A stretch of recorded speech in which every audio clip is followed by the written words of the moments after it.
Hello, welcome to another ramble through the history of Rowan County. I'm Gary Fries of Catawba College. Today we will explore the compelling and complicated story of Rowan's role in the American Civil War. It's a chapter of our past that's still on our minds in the present. Although the official title of the conflict is the War of the Rebellion, some Rowan citizens still call it the War between the States, others the War for Southern Independence, and still others the War of Northern Aggression. African Americans, of course, can call it the struggle for emancipation, since most of them had their ancestors freed from slavery. Regardless of which title you prefer, you will find in this presentation that the war tested the bravery and taxed the endurance of almost everyone. And quite often, our community was deeply divided over the issues of this terrible conflict. When it came to slavery, obviously the big issue of the Civil War, your attitude locally often depended upon where you lived. In the years leading up to the war, about half the households in Salisbury owned at least one slave, as did people in the neighborhoods of West Rowan, like here at the Owen Plantation in Millbridge. In contrast, fewer families in the southern and eastern section of the county were as likely to own slaves. For example, there were more than a dozen households of the well-respected Morgan family located between Stokes Ferry and Bringle Ferry roads. There was one slave.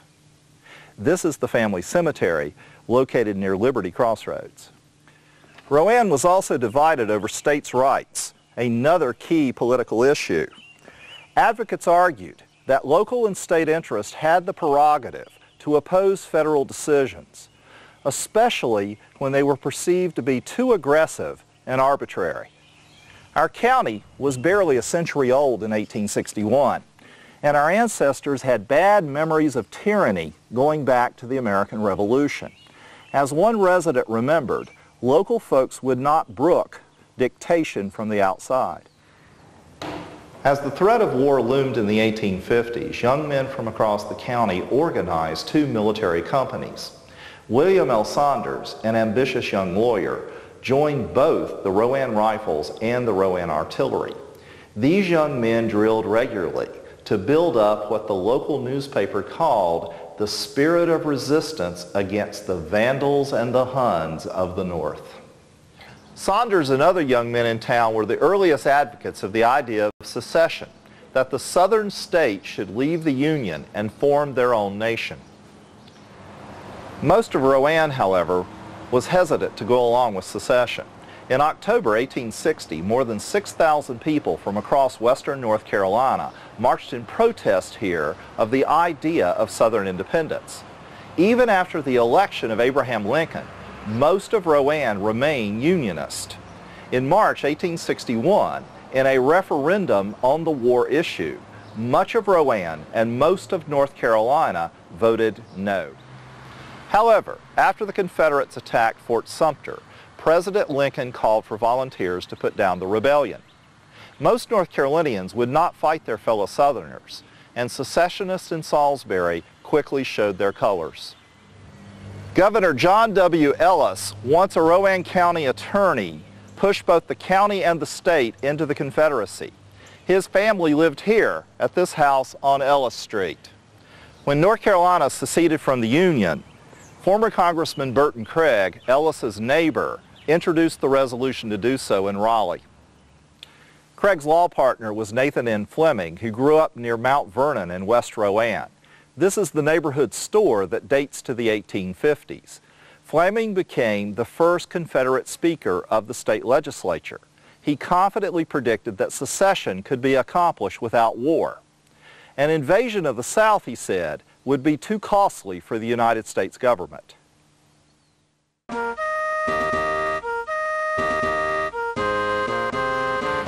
Once North Carolina entered the war, the two militia companies were eager to fight.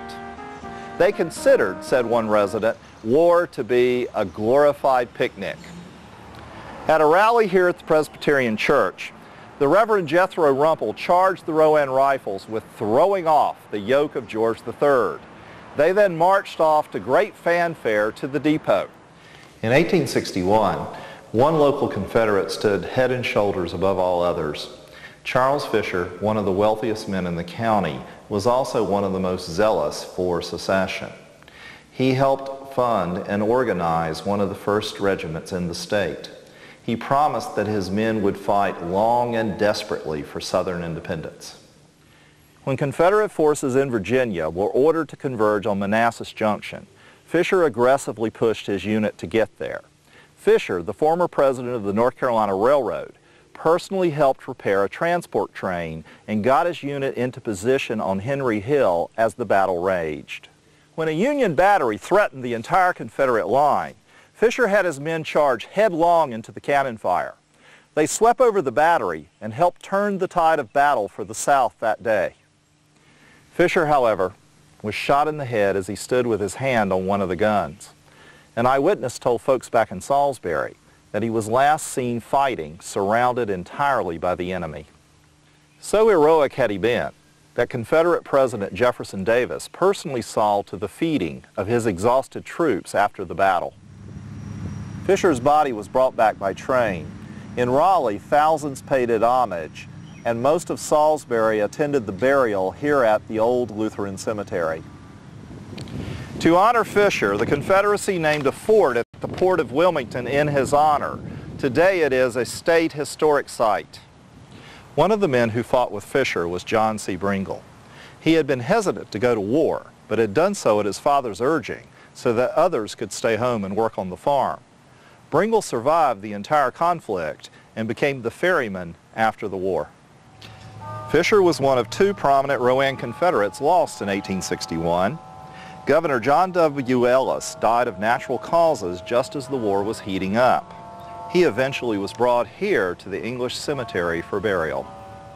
Rowan mustered a half-dozen companies into Confederate service during 1861. Two were exclusively raised from the plantation neighborhoods in West Rowan. The Scotch-Irish Greys were organized at the home of their patron, Osborne G. Ford. Ford, a successful businessman, had started a mill that became the nucleus for Cleveland and had helped to finance the railroad from Salisbury to Statesville. The Greys originally numbered 53. Their commander, 21-year-old James Hall Wood, was the son of the richest planter here at Third Creek Presbyterian Church. He had gone to a military academy before the war. Members of the Salisbury Brass Band also joined this company. This is the cornet played by one of them, Edward B. Neave. The other unit was raised here at Kerr Mill in Millbridge. These young men called themselves the Oakland Guards, after the name of the plantation of their patron, Dr. Samuel Kerr. He was the wealthiest man in the county. One of the enlistees was so enthusiastic that he vowed to fight for the war or for 40 years, whichever came first. The Millbridge boys were sent off in style with a barbecue here at Oakland. One of the neighborhood belles to attend was Mary Dancy. She watched both a brother and a brother-in-law march away. By the first winter of the war, Rowan County had organized to support the troops. Ladies in Salisbury knitted socks. So did banker D.A. Davis, who lived and did business in this mansion at the corner of South Main and Bank Streets. Salisbury elites also worked together to raise money to finance the war by selling Confederate bonds. One of the agents was Dr. J.W. Hall, who lived here on Jackson Street. Dr. Hall was one of the largest slave owners in the county. Salisbury's Presbyterian Church offered its bell to the war effort and ripped up the sanctuary carpet to make blankets for soldiers. Rowan citizens of all types did what they could to help. Many shipped wooden crates filled with food and personal supplies on the trains. Soldiers came to depend upon these provision boxes. George Foster from here at Bear Poplar wrote his mother that we have nothing fit to eat.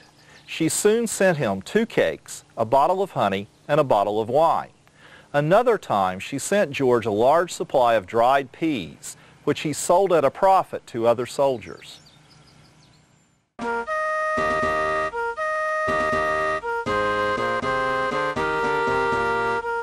Early in the war, Salisbury was transformed into a Confederate service center. The Army took over an old foundry near the train depot and converted it into an arsenal. It made everything from horseshoes to cannonballs. Here are some of the items on display at the Rowan Museum. When fighting resumed in 1862, local citizens set up a wayside hospital here on Council Street near the depot. Within a year, more than 1,500 soldiers from 20 counties in western North Carolina were treated, then sent home. Near the depot was a massive military distillery, which turned grain into alcohol for the Army. One visitor put its output at 30,000 gallons a year. The most significant facility was the military prison, set up in late 1861 at a cotton mill on the south edge of town. The prison seemed almost idyllic, given there was a war going on. Prisoners could get passes and shop uptown and borrow books from local residents. A painting from the period shows prisoners playing baseball as local townspeople look on. These are some of the artifacts recovered from the site.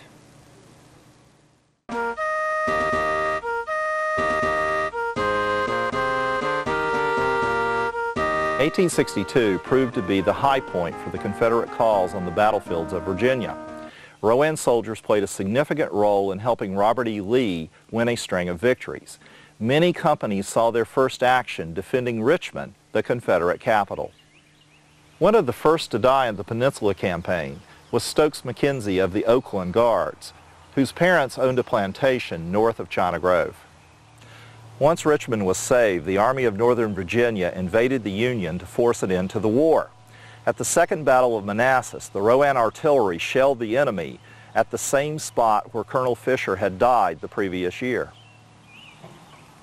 The campaign then moved to Maryland, where the overextended Confederates were almost trapped against the Potomac River. In the ensuing battle at Sharpsburg, Rowan's now seasoned soldiers stood firm during some of its terrifying moments. John C. Bringle fought fiercely to stop a Union attack at the Dunker Church. Bringle survived, but two sons of the Reverend Benjamin Airy, founder of St. Matthew's Lutheran Church, were killed.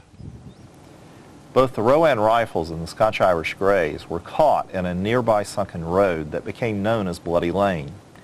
One wrote home that this was his particular day of strife, when the noise of battle was so loud he could not hear the person next to him.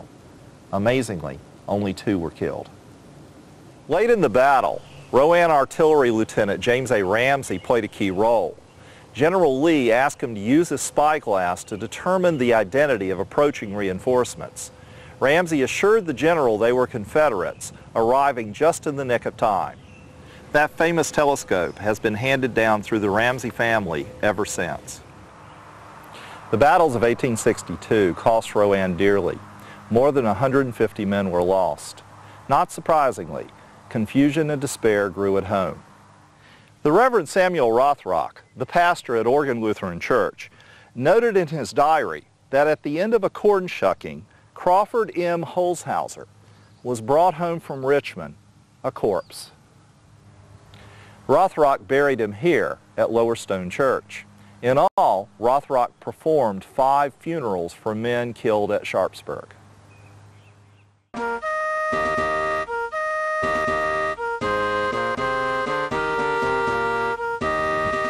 The heavy fighting spread the cost and pain of war to more and more Rowan residents.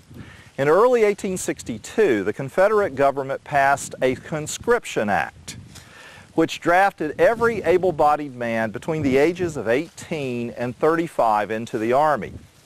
To fund that increase, the government also imposed an in-kind tax, which was to be paid in cured meats and dried grains.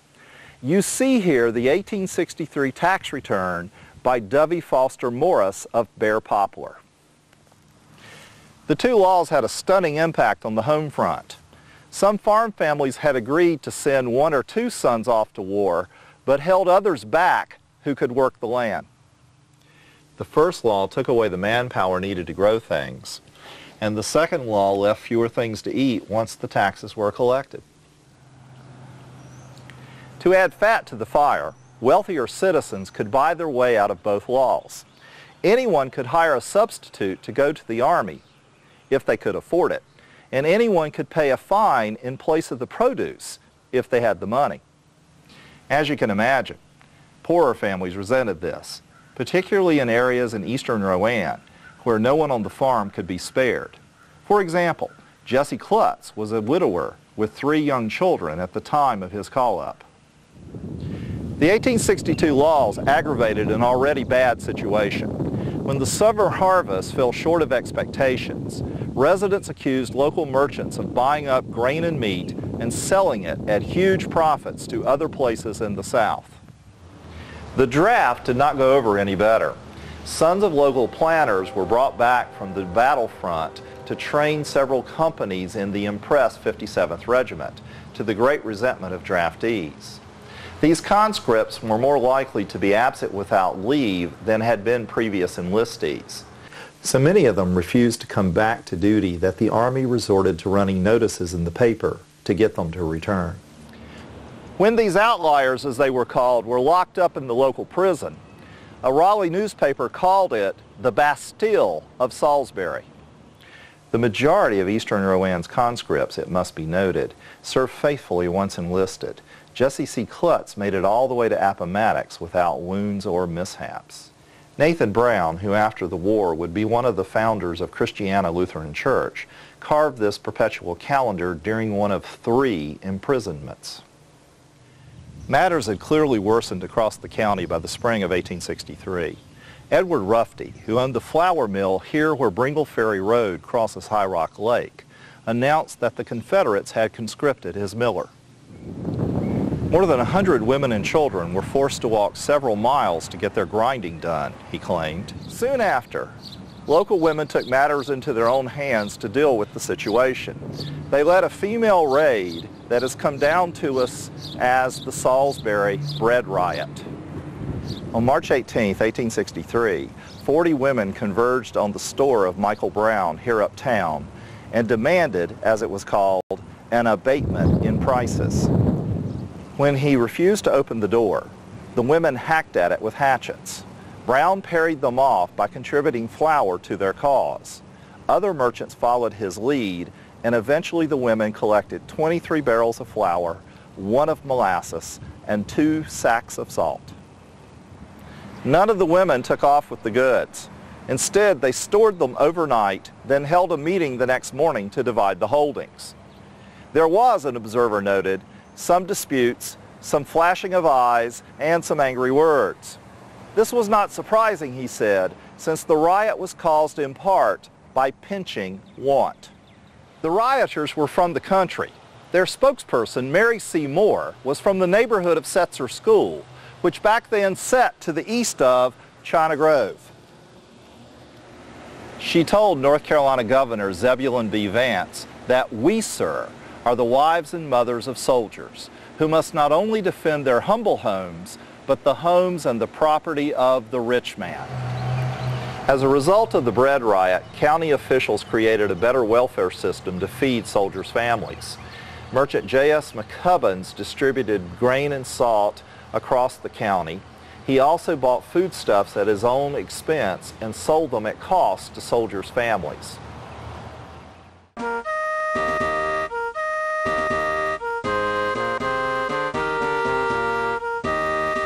The bread riot foretold tougher times both on the home front and on the battlefield.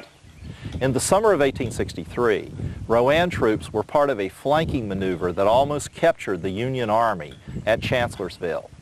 Captain William C. Lord, one of the planter's sons leading the troubled 57th Regiment, took a bullet through the lungs in that costly battle. He died at home 2 weeks later. Chancellorsville was then reversed by the Union victory at Gettysburg. Rowan experienced a heart-rending moment on the first day of that pivotal battle. Members of the 5th Regiment were caught in a crossfire, and 10 were mown down in less than a minute.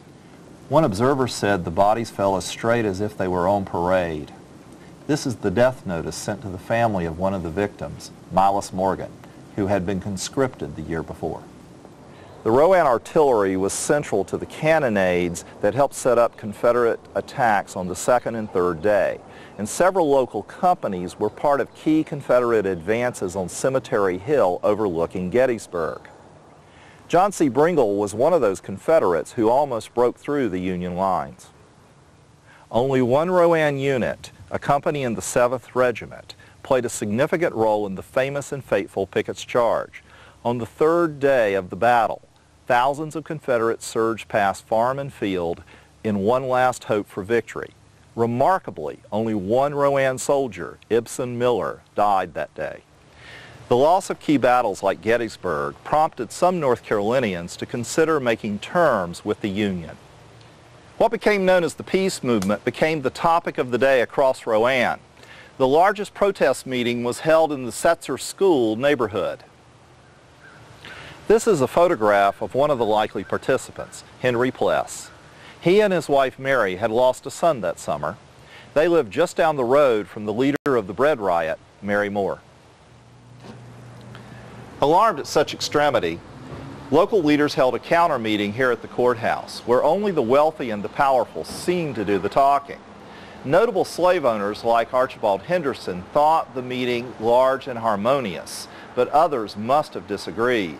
Fewer than 1 in 100 farmers responded to a call to provide extra supplies to the Army. Rowan spoke forcefully against Confederate policies in September 1863 when it elected someone close to the peace movement to the state legislature. Nathaniel Boyd, a native New Englander, lived here at the site of the Rowan Public Library. Although he was a slave owner, the prominent attorney was opposed to secession on both moral and constitutional grounds. Once he got to Raleigh, Boyden became the principal sponsor of a personal liberty law, which gave each outlier the right to a hearing before a magistrate to hear his case before he was sent back to the Army. As Confederate prospects deteriorated, black folks became bolder in their actions. Monroe Varner, who belonged to the Lyerly family in eastern Rowan, was said to be lurking in Salisbury because his mother lived here. Another slave was said to be going to Charlottesville, Virginia, where he was born. Said boy is 30 years old, claimed his master. Some slaves acted in the interest of their masters. Harry Cowan, who would become a fabled Baptist minister after the war, became the faithful body servant of a Confederate general. A slave in the Mackenzie family captured and turned in escaped prisoners during 1863. After slaves stole hams from prominent families during the summer of 1864, planter Samuel Reeves stood guard and killed Ned, the property of B.F. Fraley, as he was breaking into a smokehouse.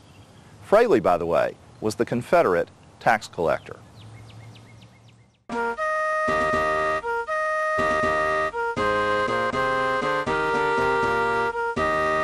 Letters home from Rowan veterans predicted that the campaigns in 1864 would be a final tilt on a grand scale, and so it was.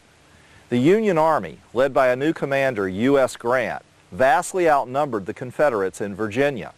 Grant worked these numbers to his advantage. In May, he ordered repeated assaults in the Wilderness and at Spotsylvania. Thousands died, including the secessionist Nathan N. Fleming. Thousands more were wounded, and many thousands more were captured on both sides. After 9 consecutive days of violence, the correspondent of the Rowan Rifles wrote home that Grant has been repulsed as many as 20 times, yet keeps getting reinforcements. We are almost broken down. As the South was forced to retreat towards Richmond, more Rowan veterans went down. Among them was Lieutenant Leonard Henderson, who grew up here at the old John Steele House off North Main Street.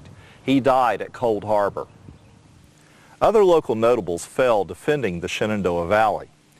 James H. Wood, who had risen from captain to colonel in the 4th Regiment, one morning told his personal servant that he had a premonition it would be his last day on earth. It was. He had just weeks before fallen in love with a Virginia belle. They brought him back here to Third Creek Church to be buried. His tombstone notes that he was killed in battle, and in very Presbyterian terms he was eulogized as redeemed, sanctified, glorified. During the same campaign, conscript Henry Swink of the 57th was hit, stuck his colors in the ground, and fell dead. A colleague eulogized that Swink, though far less famous than the officers, was nonetheless true and loyal to the end. As the Confederates held out at the siege of Petersburg, casualties filled most of the trains coming to Salisbury that summer. The Reverend Jethro Ramble greeted the wounded and helped them get to a nearby hospital. Some who died were buried here at the old Lutheran cemetery. In the midst of the chaos, General Grant stopped the exchange of prisoners. His aim was to drain the South of its manpower reserves. As a result, more than 10,000 Union soldiers were brought here, 700 in just one day. An eyewitness said that it turned Salisbury into one scene of suffering. Conditions rapidly deteriorated in the cramped space. Despite ample supplies in the nearby Confederate commissary, prisoners lacked sufficient rations and clean water. Many resorted to digging holes in the ground to stay warm as winter came on. As the death rate among prisoners accelerated, Confederate authorities buried them here in 18 long trenches. 3,600 of them died in the last 5 months of the war. Several hundred were African Americans who had become Northern soldiers after they were freed. They're buried in this unmarked section behind me. Throughout these bad times, Union prisoners repeatedly attempted to escape. Several tunnels have been found in the yards near the prison site. In November 1864, prisoners staged a full-scale attempt to break out. They killed 2 guards, but before they could get through the gate here, cannon fire was turned on them. More than 50 were killed or wounded. One was Rupert Vincent, son of the famous African missionary David Livingstone, who became the namesake for Livingstone College. During the darkest days, Union soldiers were visited by Salisbury's Angel of Mercy, Sarah Reeves Johnston. Sarah Reeves Johnston ran a school at her home on Bank Street. In late 1864, she went to the prison daily to share what water and food she had gathered from the community with the prisoners. She got help from other sources. Lawyer Luke Blackmer contributed money to the cause, as did merchant P.P. Maroney. Johnston nursed seriously ill prisoners in her home. Union soldiers who recovered did not forget her. After the war, a grateful Congress voted her a federal pension that made her the equivalent of a colonel. Other Rowan citizens attempted to help the North in the latter part of 1864. An organization called the Heroes of America, which helped deserters hide and prisoners escape, was strong in places in southern Rowan, like here at Rock Grove.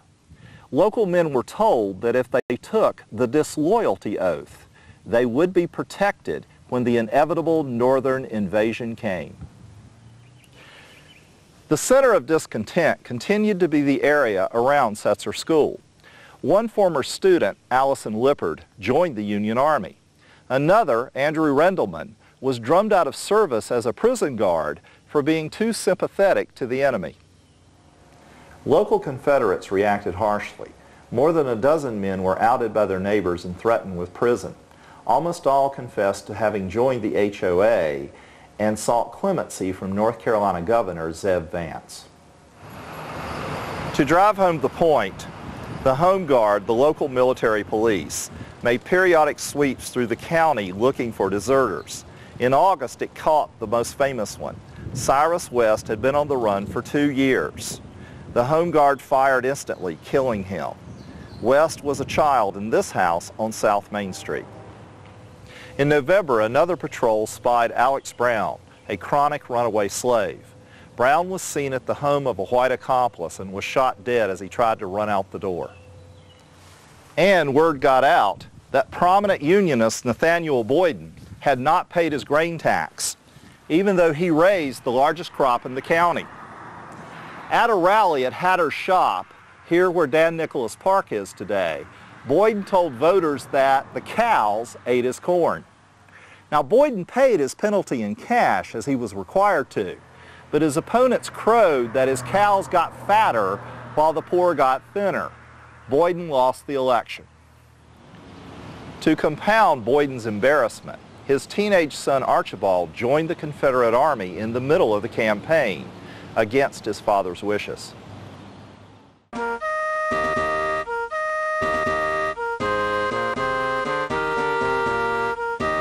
Three years into the war, 500 local men were dead and 1,600 more were still in the Army. As half of Salisbury faced a winter without firewood, even Rowan's elites began to waffle. Some wondered how such an accomplished people could lose such a principled war. One suggested that there simply was an increase in vice. Another wondered if God was simply punishing the South. Why? The national government was running the trains on Sunday. We are suffering, he vowed, from a violation of the Sabbath. It sure seemed that the Almighty was venting his wrath that winter. Rain flooded wheat fields, then sleet broke down trees, and then fire consumed downtown buildings. Arson was confirmed weeks later when a tobacco warehouse owned by local merchants went up in flames. Despite dwindling prospects, old habits continued. New Year's 1865 was busy with the usual buying, selling, and leasing of slaves.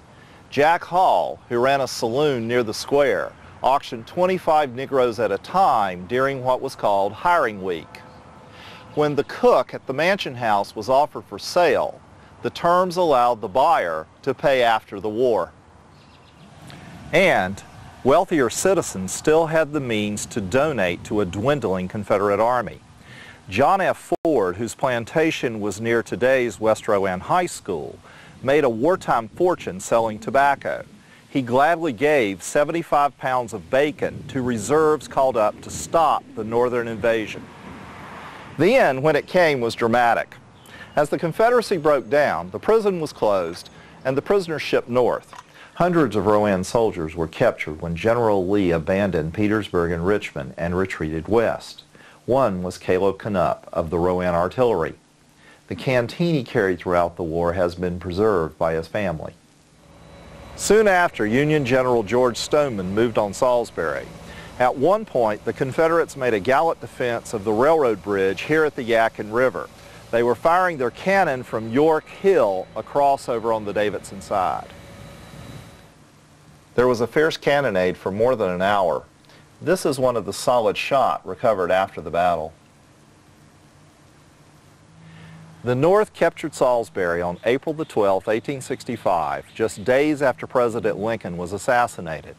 The last Confederates lined up along Grants Creek, here where Catawba College has its ecological preserve. This is a remnant of their trenches. After a solid assault, the Confederates ran like the devil and hid in the woods west of town. More than 1,000 were captured. One of the last Confederates on Grants Creek that day was Captain William Cohenauer, who had served throughout the war, including a tenure on the staff of General Robert E. Lee. Stoneman's forces headed straight down Moxville Road and soon crossed the Schober Bridge.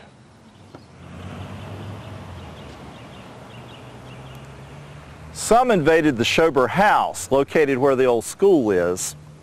They found Mrs. Schober in bed, recovering from childbirth. At first, they accused her of hiding things under the covers, but they eventually apologized and left.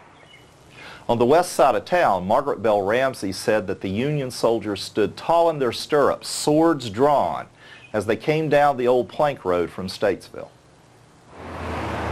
There was personal combat here at the square. A Confederate was being chased down in a street by Union cavalry. The Confederate pulled his horse up short. The first Yankee passed him, and the Confederate shot him in the back. The Confederate got away. The last local man to fight was Captain Frank McNeely, who had been a member of the original Rowan Rifles. He tried to keep the invaders from taking the arsenal. They shot him, then they beat him, and he later died of the wounds. General Stoneman made his headquarters at the Mansion House. You can still see his name on the hotel register here in the Rowan Museum. As fears mounted that the North would loot the city, Mary Ellis, the widow of the governor, demanded an audience with the person in authority. General Stoneman quickly granted her a guard, as he did with all prominent families in town. The North quickly set to work to demolish all the Confederate facilities. They torched the prison and then burned in rapid succession the arsenal, the repair shops, and the distillery. The next morning, Northern troops stacked meat, grain, and cloth from the commissary on this stretch of East Ennis Street. Then they allowed the poor, white and black together, to take anything they could carry away. It was, I think, a very ironic and relatively civil end to the whole Confederate experience. And so the war ended, sort of. As scavengers picked through the ruins, locals wondered why Stoneman hadn't burned the town, as had Sherman in Columbia, South Carolina. One story was that Stoneman spared the public buildings because people like Nathaniel Boyd had stood up to the Confederates. Others believed that it was the extraordinary efforts of people like merchant P.P. Maroney, who helped the prisoners, that led to the town being left intact. Whatever the reason, Salisbury was spared. The war over, Rowan's Confederate soldiers walked slowly home from Virginia, their ranks depleted. Only 5 of the original Scotch-Irish Greys were still with the unit when it surrendered at Appomattox. One was Sergeant Ben Allen Knox, who went through the war unscathed. In contrast, half of his compatriots had died and another third were wounded. The effects of the war would linger a long time. In May 1865, a second Union occupation would begin. It would ensure that slaves were freed, that a federal government was restored, and that Reconstruction of the South would begin. All of this we will discuss in our next ramble through Rowan's history.